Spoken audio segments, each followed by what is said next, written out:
యవ్వనస్తులు చెడిపోవటానికి, ఆత్మీయులు చెడిపోవటానికి, సేవకులు చెడిపోవటానికి కారణం మేత లేదు.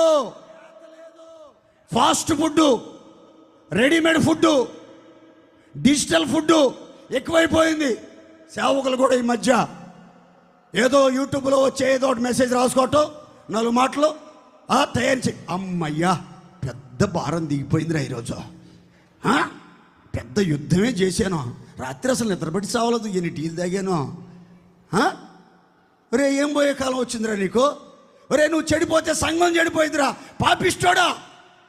సేవకుడు అని చెప్పి ప్రతిష్ఠించుకుని వచ్చావు, నువ్వే మేత లేకుండా చెడిపోతే నీ బోధ వినే వాళ్ళంతా చెడిపోతారా?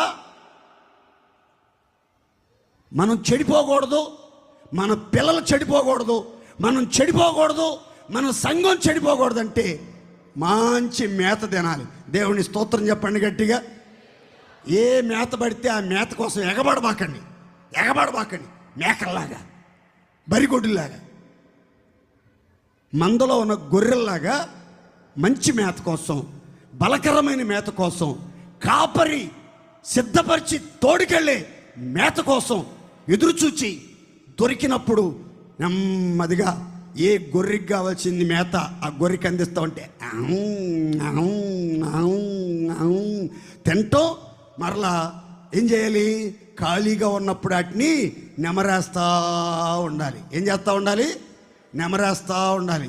అంతేగాని